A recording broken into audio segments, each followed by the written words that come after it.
Welcome to the BuyBox Experts podcast. We bring to light the unique opportunities brands face in today's e-commerce world. Hi, I'm James Thompson, one of the hosts of the BuyBox Experts podcast. I'm a partner with BuyBox Experts and the former business head of the Selling on Amazon team at Amazon, as well as the first account manager for the Fulfillment by Amazon program. I'm also the co-author of a couple of books on Amazon, including the recent book, Controlling Your Brand in the Age of Amazon. Today's episode is brought to you by BuyBox Experts. BuyBox Experts takes ambitious brands and makes them unbeatable. When you hire BuyBox Experts, you receive the strategy optimization and marketing performance to succeed on Amazon. We also support investors with due diligence services.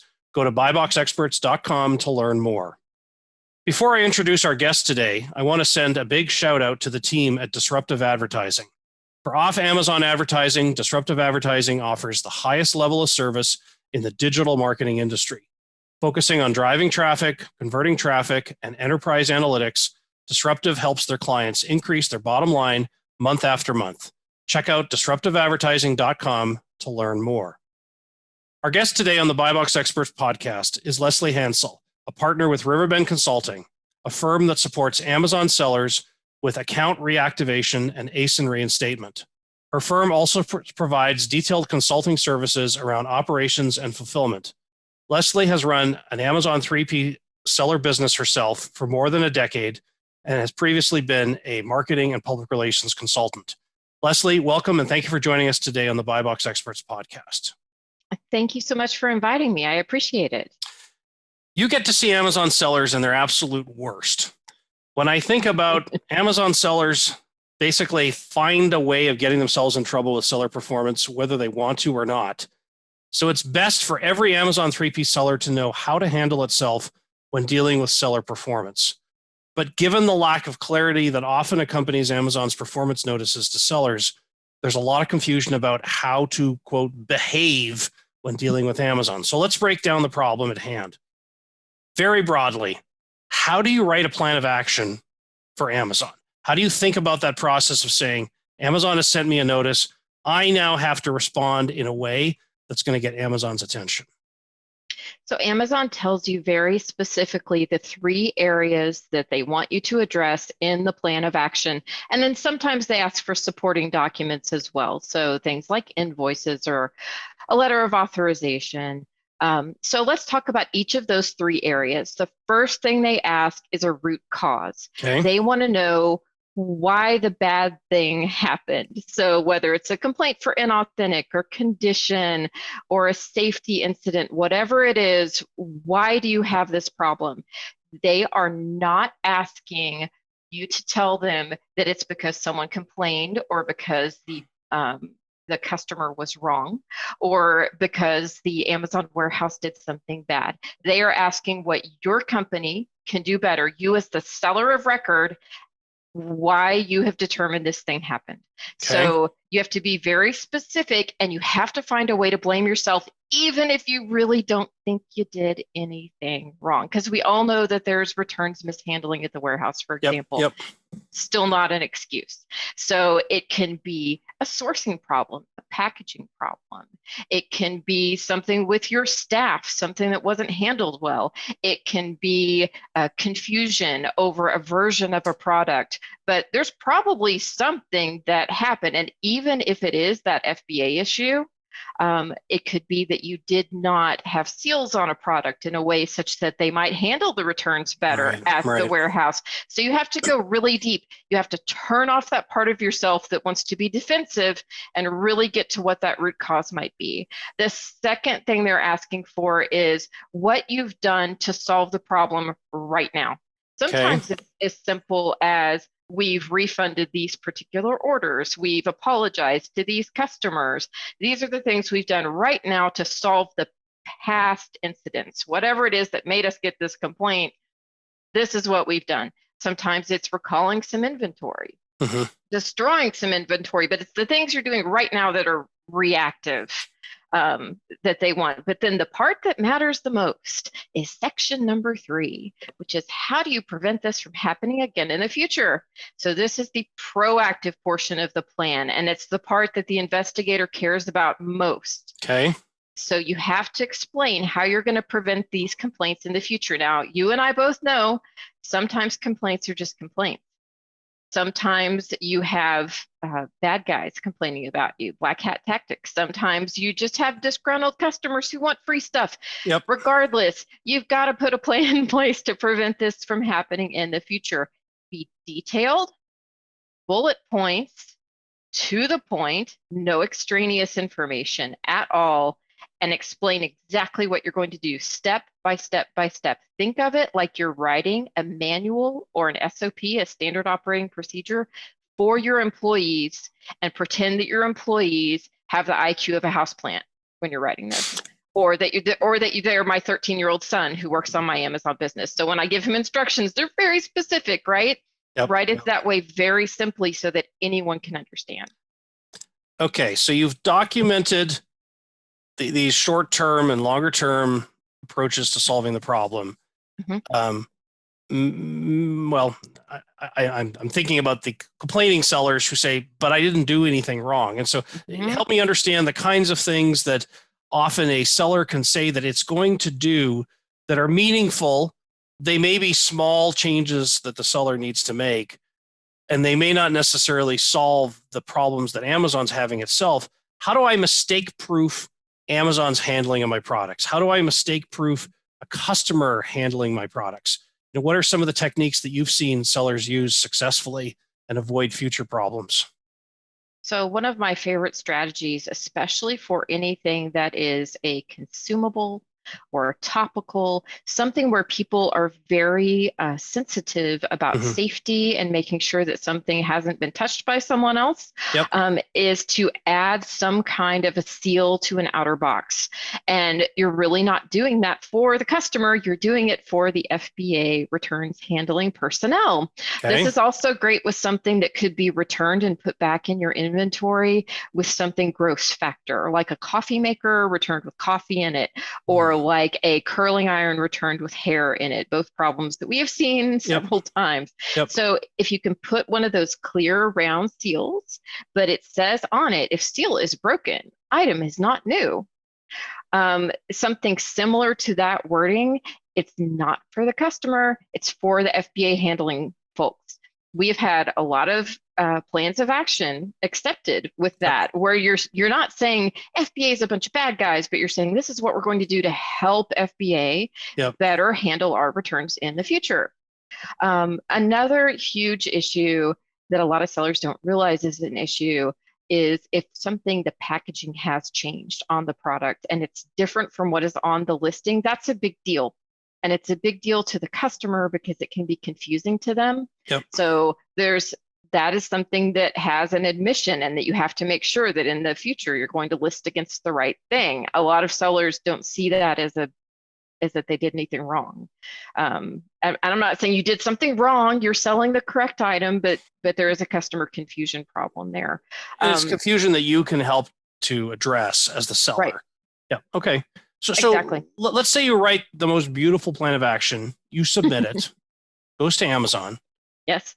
It's a deep, dark black hole.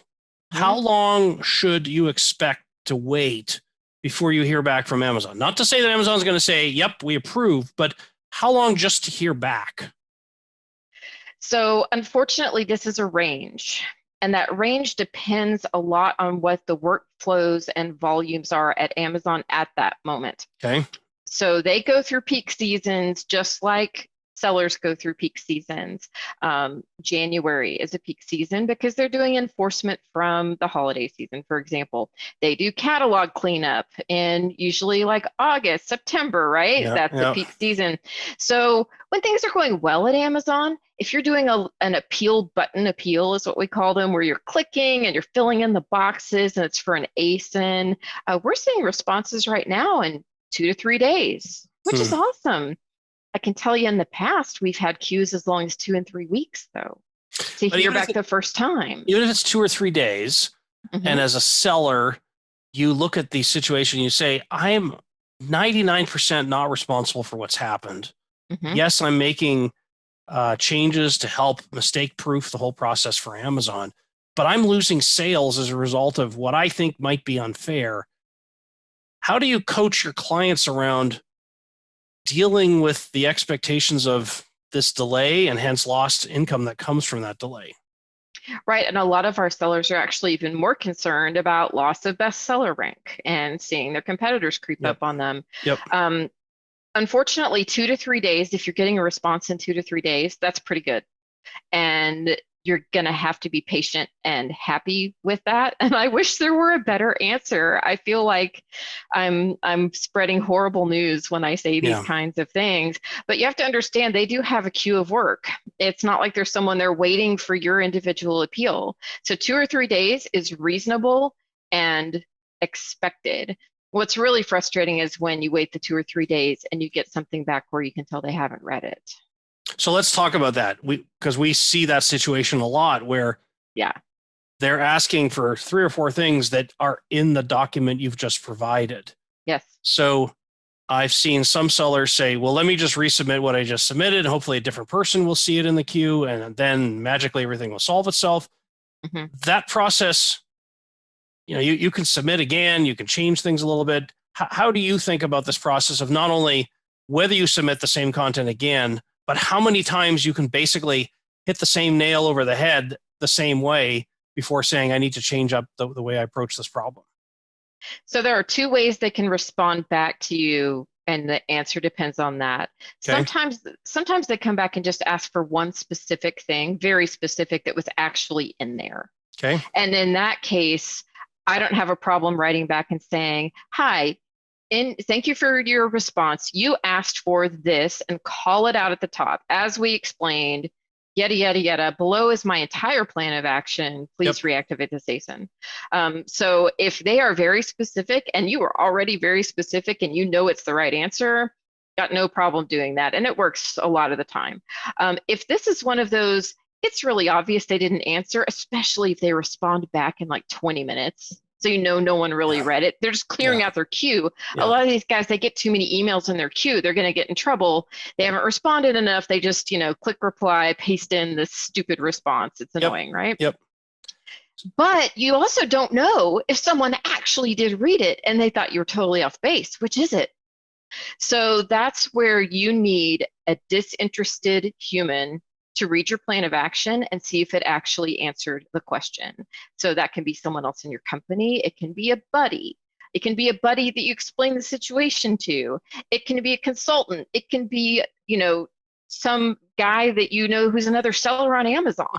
But they need to read it and tell them to be your harshest critic.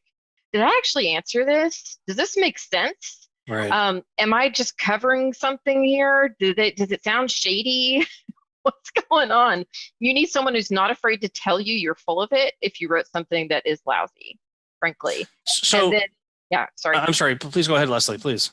Well, I was going to say, then based on their responses, you might reorder things. Sometimes with the bottom section, that solution section, you actually have the best solution at the bottom. Like you have 5 things you're going to do to fix it. Sometimes one of those needs to go at the top. These guys are reading from the top down. As soon as they see what they want, they're going to hit approve, right? So maybe you need to reorder. Maybe you need to make it simple. You need to reword. It's not always completely changing the plan if you actually nailed it. So you go through the process. You're following these best practices you're talking about, and you're hitting a dead end. Now the question comes around, what can I, as a regular seller, what can I do to escalate? There's the idea of, I'm going to go hire a consultant who has a side door, back door contact they can use. But if I don't want to use that and I just want to be doing this myself as a seller, are there ways that I can get more attention and say, please, I'm not sure that there's proper understanding here. I want to escalate this. Is there pipeline other than your standard seller performance channel that you can go through to get somebody else to look at the documentation you've sent? There are a couple of things to try. The first is account health services. So account health actually talks to you, like people who answer the phone. What a novel idea. Now, they are not seller performance. They have no power to approve your plan. They cannot fix this for you, but they Yep. can speak with you. So a couple of things you can do. You can request a callback from account health, and you can ask them to forward your POA, your plan of action, to seller performance if you think no one's even getting it or that they're not reading it. You can ask them to read your plan of action and give you feedback. Now, sometimes the feedback's great, sometimes it's terrible. So I'm literally going into seller support and I'm filing a ticket saying, please, I have the situation where this ASIN's been taken down, written a plan of action. I'm confused. Could you please arrange for me to get a call from the account health team? In the email notice that you got from Amazon telling you they did a takedown on that ASIN, it says, do you need more help? Can we help you? Something very friendly sounding. And it has this contact us link. When you click that, that is how you get the call back from account health. And when they call, whatever you're doing, drop what you're doing and take the call. Yes. Do not miss the call. Do not miss the call. And it doesn't matter how it comes up, because it doesn't always come up Seattle. Sometimes it comes up weird, unknown. Just pick it up. So what steps in addressing a seller performance action can a typical 3P seller learn how to handle itself versus I need the pros to come in and tackle this? I'm in over my head. What would you like to see more sellers be able to handle themselves? So most of the sellers that I've worked with in the past can usually handle inauthentic and condition, which is also used sold as new. If you have good invoices, and usually you know what it is about the product. The packaging was lousy, it's merchant fulfilled, and you're throwing it in some cheap poly bag instead of putting it in a padded envelope. You know what you're doing, man. Most people can fix these things themselves. Where we have more challenges are when the notice that the seller's gotten from seller performance doesn't make sense to them, or they don't understand what Amazon is looking for. Restricted products and safety are huge in this area. Restricted products is really confusing, and it's because Amazon lately has had a lot of false positives for restricted products, and you have to prove to them a negative. You have to prove that your product shouldn't be restricted. Those are really hard. It's not a pesticide. It's a pair of socks. So show me how this is not a pesticide. So let's talk about that. How do I show that something that is so obvious to me as a seller, it's not all rabbit that I'm pulling out of my hat? What is it? Like, how do I show Amazon I'm not a pesticide, for example? So more than half the time across all RP, more than half the time there is something in your keywords or your listing that has gotten this flag. So I'll tell you something we saw a whole lot last spring was the mask thing. We saw masks that are like masks that you put on your face to try and be pretty. Those were, and sleep masks, those were coming up as restricted products, like they were a mask that you would wear in public so people aren't coughing on you, right? So think of it that way, but it can be very subtle words in the keywords. It can also be that people have added keywords to your product that shouldn't be there specifically so that your product will be suspended. I know you're shocked. So a huge portion of the time, that's what it is. So you have to comb through the entire listing, comb through the keywords, and then sometimes it's getting into the nitty-gritty of the policies as they are written in the Amazon help. And so that's where it can get really difficult, and you might need some assistance, is for things like that. For safety, Amazon's looking for very specific things, but it depends on the notification. And then there's the really bad stuff. Okay, so let's move over into the really bad, scary category of things where if it were my account, I would want help. Counterfeit.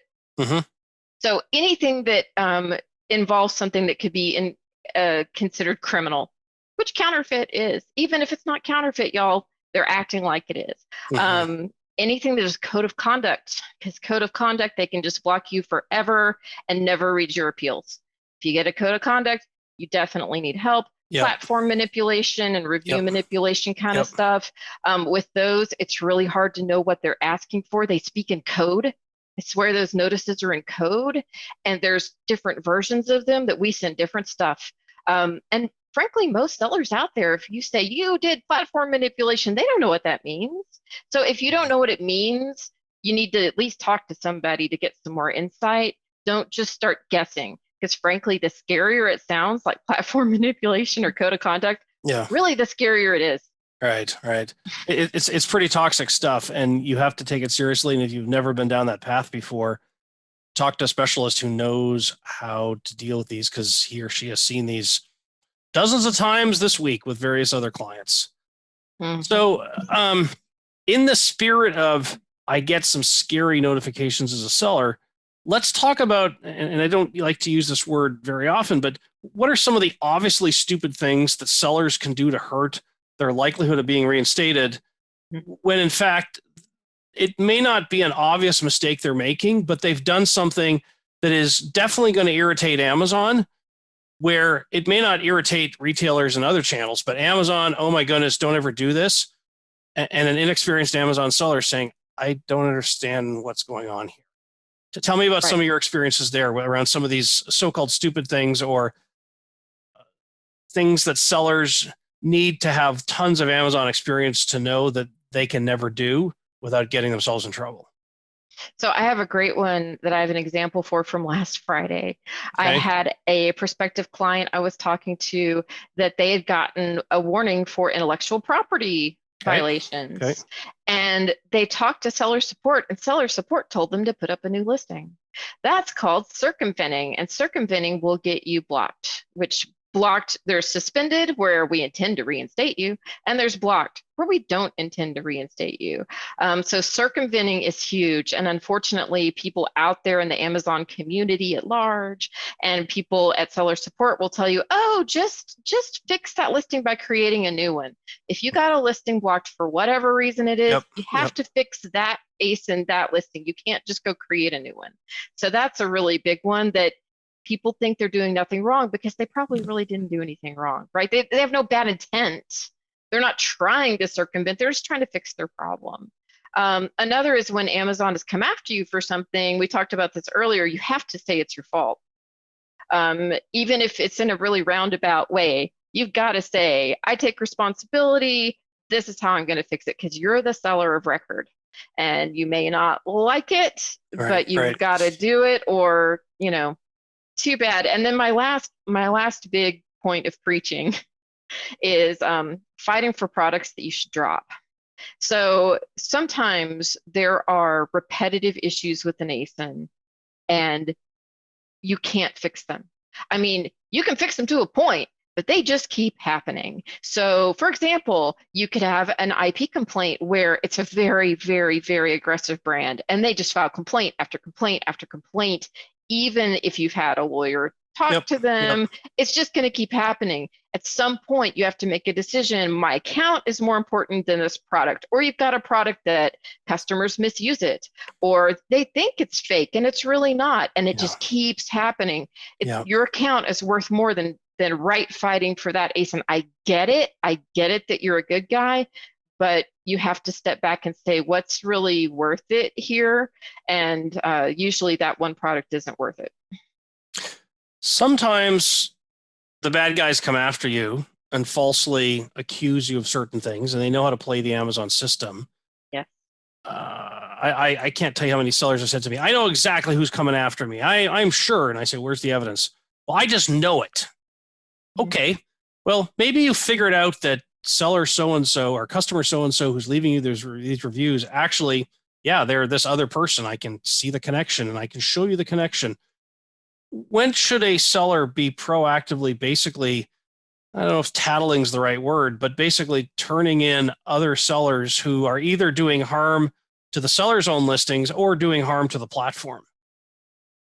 So if you can show a pattern of data, it has to be a pattern. A few points of data isn't really going to get you anywhere. If you have someone attacking you and it's a concern, you should say something, because there is a chance that Amazon could see, because Amazon doesn't just see the data that you see in your account. You see the certain returns, for example. They see this constellation of data that is other complaints from buyers and such that you never see. So you could have a bigger, more severe problem than you know right now. So if you've got someone you really believe they're attacking you, you can use report a violation, which is inside of Seller Central, and it's in the support channel. You can report a violation, show that pattern of data. Now, you don't want to harp on it. You don't want to report it 100 times. You will look cranky and scary and weird. But there's nothing wrong with reporting that if you can show a pattern of data. They're never going to tell you if they took action. They're never going to tell you what they did or didn't do. But it can help protect you a little bit. And then I do know that there are lots of folks out there who do report a violation with competitive ASINs, for example. So you're selling product A, your competitor has product B, and product B is doing all the bad things. So they've got a primary image with text all over it, and they've got all caps here and there, and they've got their storefront in the listing, which you can't do. And so they'll go out and proactively report those. Now, you can look at this from a philosophical viewpoint and say, is this how you want to spend your life? Do you want to spend all your time focusing on your competitors, or do you want to focus on your own gig? But is there anything wrong with occasionally doing a report of violation to clean up the catalog? No. I mean, you can do it if you want to. I've had clients in the past who have been in controlled categories where there needs to be FDA paperwork, FCC paperwork, some sort of additional quality control, federally mandated paperwork in place. They've gone and done all the hard work. They can see their competitors haven't done any of it because all this stuff is publicly searchable on various databases. When you're competing against a bunch of other companies that, in fact, haven't even followed the law and have their listings on Amazon, that's more than just, I want to be a cranky old person and complain. Quite frankly, it's called unfair competition that you're dealing with. How do you get Amazon to pay attention in those situations? Is it the same kind of report a violation and hope for the best? So I've had clients in that situation, exactly what you're talking about, where it's like FDA approvals and very serious things where there could be safety issues for customers because they haven't done what they're supposed to do. So there's two routes to do this. And really where I've seen the most effectiveness is where you do both of them at the same time. So I've had a client hire my team to help them reach out to executives at Amazon who care about this stuff, and their teams that handle their escalations. There's teams of people who read certain guys and gals email and go through it all and help buyers and sellers. And then at the same time, have an attorney reach out to Amazon Legal if it is in a category like you're talking about. Anything that we're talking about, a safety issue that's regulated by a governmental agency, there is no harm in having your attorney reach out to Amazon Legal. So let's talk for a minute about Amazon Legal versus Seller Performance. These are two very different channels for getting things done. When do you suggest the clients bring the lawyers in versus be patient, do the hard work, write the right plan of action for Seller Performance? Almost never bring the lawyers in because from a Seller Performance standpoint, if Seller Performance has engaged with you and they are asking you for information about your account, if you send in a straight up attorney, they will stop talking to you. They're out. And then you're going through legal channels, which are not going to reinstate your account because legal channels don't reinstate your account except in very specific circumstances where it was assigned to them in the first place because of something really fraudy or terrible or bad that happened with your account. So for regular old stuff, you do not want to send the attorneys in. So this is almost like what I was just talking about a second ago. This is extra seller performance. It's not really a seller performance issue. It's a legal issue with products and safety. And so that's a whole different channel. But generally speaking, you don't want your attorney engaging with seller performance. It's just going to shut it all down. Now, you do want an attorney if you get to the end of the road. So you have done every kind of escalation you can do. You have brought in government or extra governmental agencies that may have helped you or could have helped you. You've done all these things and you're not getting reinstated. They still have your money. They still have your products. They're not giving it up. And you decide you want to go to arbitration. Arbitration won't get you your account, but it can get you your money and your stuff. So that's when you would want an attorney when you're at the end of the road and you want to go to arbitration and you're just trying to get your money and your stuff. Yep.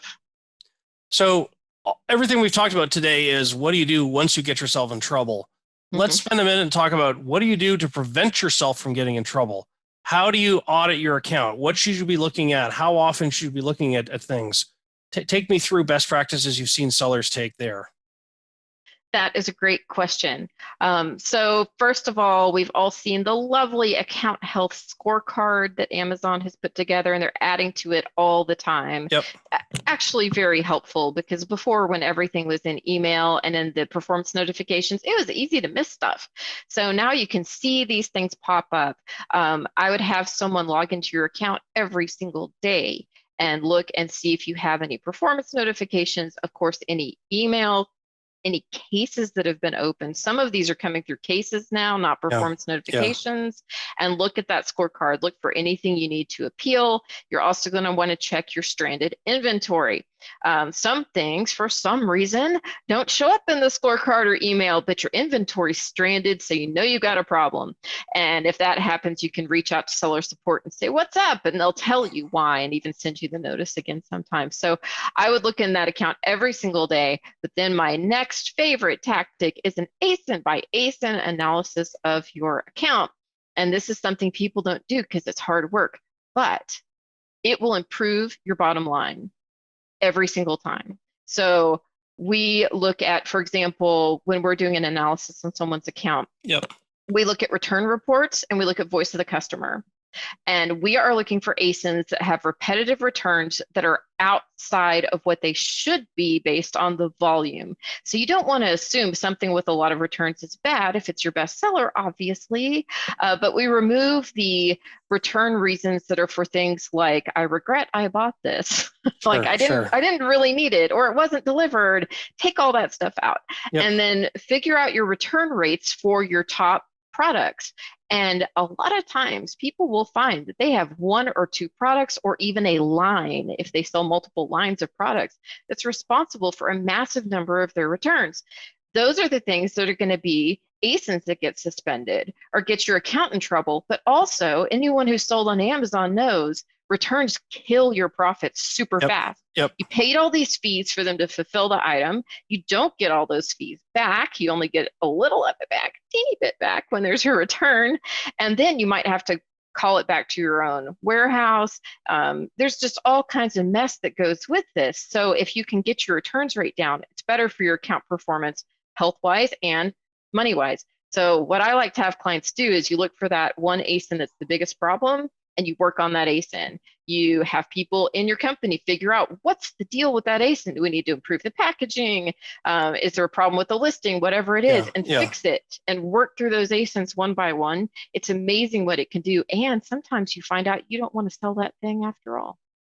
So Lesley, let's go back to the dark side, so to speak, and look at a couple of examples that unfortunately happen all too often.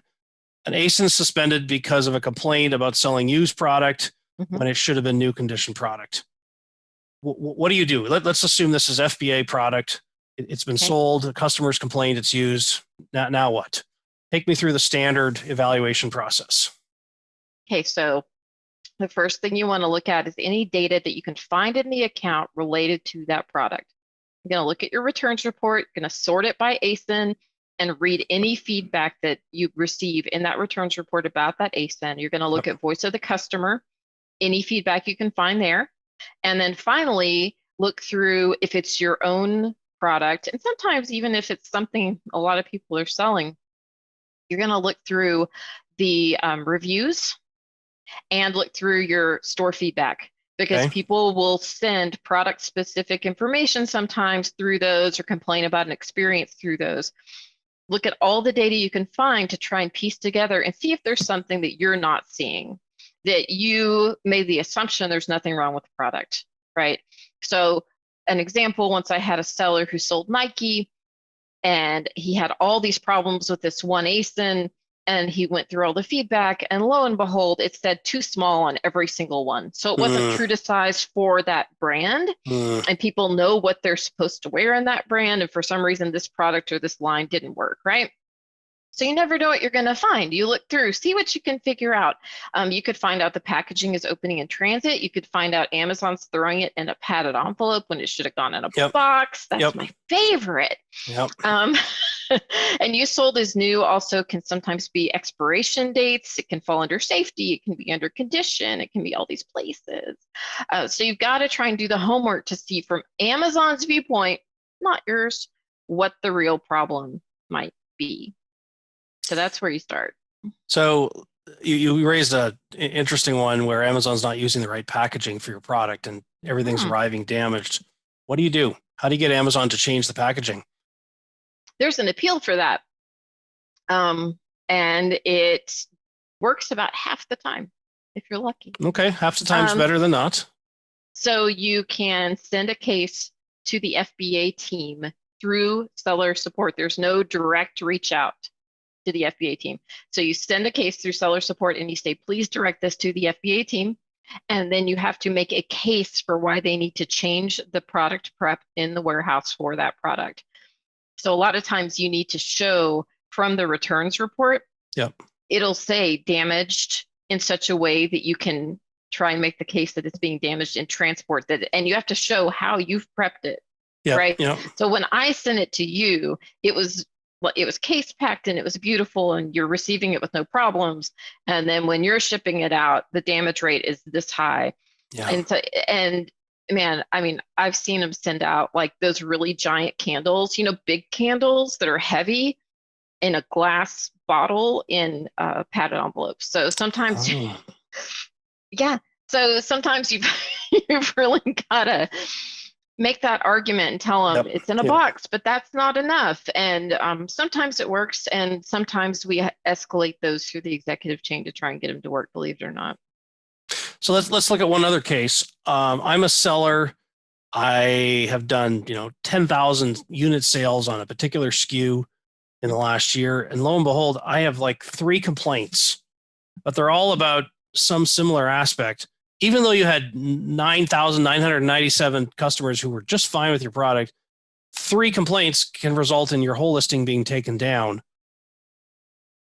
I ask myself this question often. There should be some people complaining about stuff, but how can you have such a small percentage of people complaining, yet that's enough to result in the listing being taken down? That is so frustrating. So there's 2 possibilities here that could make it make a little more sense. And then let's face it, a lot of stuff isn't ever going to make sense because it's Amazon. Sure. But possibility number 1, like we talked about a little while ago, you can see returns reports if someone actually gave the return reason, or if someone did it on the phone, if this customer service agent actually gave the reason, right? You can see voice of the customer, you can see feedback, but there's all this other data. There's a universe of data that Amazon is collecting that you can't see. And it's very unfortunate, but it is what it is. Secondly, there are some reasons that Amazon considers so serious that they look at whole numbers, not percentages. So if it's a safety complaint, if it's an ingestible, a topical, especially a supplement, and a couple of people say things like, I went to the emergency room, or if they say an electrical product caught on fire, it takes 2 of those and boom, even if you sold 10,000, you're going to have a safety complaint or some other issue that Amazon wants you to address. So it can be the severity. I've had times where knowing all that, it still doesn't make sense, because we'll run the return rate and we actually give the return rate to Amazon as part of the appeal and say, this product sold 10,000 units and the return rate is 0.3%. Sure. And then we don't say, what's wrong with you? But we just kind of leave that there so they can recognize the imbalance. I don't think it's out of line to say that. It is out of line to go on and on about how great you are and you've contributed all this and you've made all this money from Amazon and you've made them all this money. You don't want to do that in plans of action. But if something is way out of whack here, there's nothing wrong with saying, I ran the return rate. It was teeny tiny. This is an outlier. Here's how we prevent these things from happening. We talked a moment ago about some of the proactive steps you can take. In closing our discussion today, tell me a little bit more about some of the advanced techniques you'd recommend sellers take to stay out of trouble in general with seller performance. So My super very favorite one, I'll just reiterate, is the ASIN by ASIN analysis. Yep. Because I think people ignore that completely. They're just focused on the front end, get the product in, selling the product. Yeah. They're not looking at that. And if you just just assign someone in your company, hire me, hire anyone to do this, it'll save you so much money. But then after that, there are certain categories that are very challenging, and they're going to get more challenging because Amazon is cracking down on anything that has a regulatory component, anything that has safety testing involved. They are asking for those documents more. They're getting a lot more proactive about this. We're seeing this with supplements right now. Think long and hard about launching into new categories if you're not really prepared for them. These can be things like toys, children's clothing, ingestibles, and topicals. Tongue twister. And then my new favorite is Amazon finally gave a little bit of guidance on how often you should have testing done. Up until now, everyone's been just guessing. So if I sell a topical, how often should I get a COA? I always thought a year would be adequate. We've recently found out they want a new one every 6 months. For other testing, like the patch test or anything else that could kind of expire because you're manufacturing lots or UL certification, I would ask your testing company and say, how often do I refresh this? So the advanced technique isn't getting testing.